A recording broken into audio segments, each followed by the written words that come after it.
La Saab 900 de deuxième génération symbolise le début d'une nouvelle ère pour l'entreprise suédoise.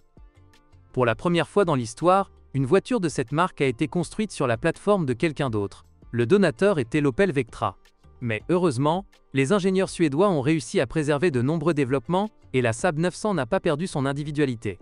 La production de la Saab 900 de deuxième génération a débuté en 1994 et s'est terminée en 1998. Cette durée de vie relativement courte était en fait une préparation à la sortie du modèle Saab 9A3, également construit sur la plateforme de l'Opel Vectra, mais de la prochaine génération. La gamme de moteurs Saab 900 se composait principalement de moteurs 4 cylindres en ligne. Il existait des versions à aspiration naturelle et suralimentée. Le volume le plus courant de 2,0 litres dans la version à aspiration naturelle avait une puissance de 130 chevaux, et ces versions suralimentées à différents degrés de puissance produisaient jusqu'à 185 chevaux, ce qui était un excellent indicateur à l'époque. De plus, la Saab 900 était équipée d'une unité de 2,3 litres de l'ancien modèle Saab 9000, mais uniquement dans la version à aspiration naturelle. Ces variantes suralimentées sont déjà apparues dans la Saab 9A3. Ils ont obtenu la Saab 900 et un V6 de 2,5 litres développé par les spécialistes de GM. Mais il était plus lourd et plus faible que son rival suralimenté de 2 litres et, par conséquent, n'était pas très populaire. Les transmissions pour tous les moteurs étaient proposées en manuel à 5 vitesses ou en automatique à 4 vitesses. La suspension avant de toutes les versions de la Saab 900 était tout à fait unique. La partie supérieure rappelle beaucoup le McPherson classique, mais en bas, au lieu d'un levier en forme de A, il en comporte deux séparés, reliés entre eux par un bloc silencieux. À l'arrière, on retrouve une poutre régulière, mais avec une barre anti-roulis. Cette conception confère à la Saab 900 une excellente maniabilité et un confort de conduite raisonnable. En Ukraine, il n'est plus si facile de trouver une Saab 900 en bon état.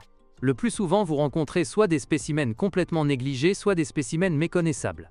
Pour les plus soignés, les propriétaires demandent des sommes décentes. Il est clair que les gens ne sont pas pressés de se séparer d'une voiture suédoise de haute qualité et très fiable. La durée de vie des moteurs 4 cylindres atmosphériques dépasse facilement 400 à 500 000 km. Ils nécessitent uniquement le remplacement périodique des courroies, des bougies d'allumage et des fluides de travail. Les moteurs turbo-compressés ont une ressource plus modeste. En fonctionnement normal, la restauration du turbocompresseur est nécessaire tous les 150 à 200 000 km, et la durée de vie du groupe cylindre-piston atteint presque les mêmes 400 à 500 000 km que celle des moteurs atmosphériques. Mais l'Opel V6 est beaucoup moins fiable. Faire sauter l'un des joints de culasse est un phénomène courant. En règle générale, cela se produit entre 250 et 300 000 km et se termine par une révision majeure du moteur. Les boîtes de vitesse manuelles, notamment sur les versions à moteur turbo, nécessitent périodiquement une intervention. Le point faible réside dans les roulements de différentiel, le mécanisme de sélection des vitesses et le culbuteur.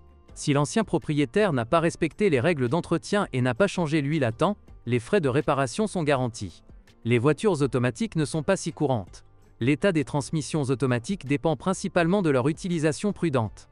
Avec un rythme de conduite mesuré et un entretien ponctuel, ils sont, comme on dit, éternels.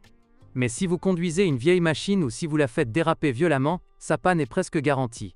La suspension de la Saab 900 est solide.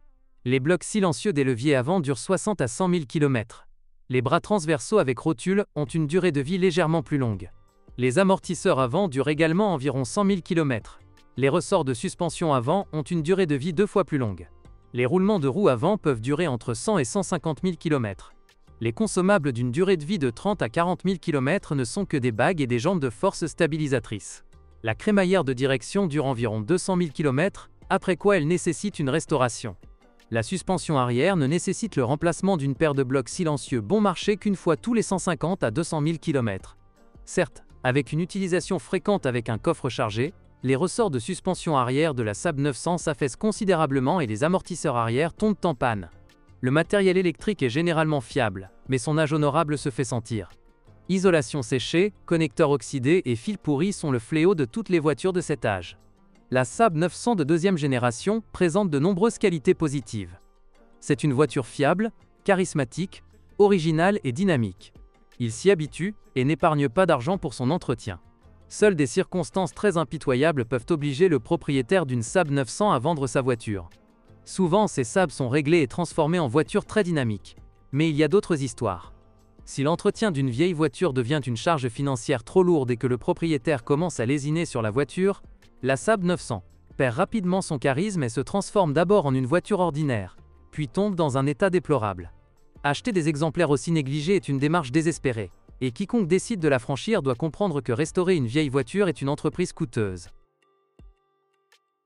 Bonjour les amis. Vous cherchez une voiture d'occasion? Vous devez prêter attention au site web carm.pro. Carm.pro est grand catalogue de voitures, moteurs, boîtes de vitesse. Et le meilleur, c'est que vous pouvez trouver des informations sur les pannes de n'importe quelle pièce. Complètement gratuit. Allez sur le site web carm.pro et découvrez tous les éventuels points faibles des voitures d'occasion.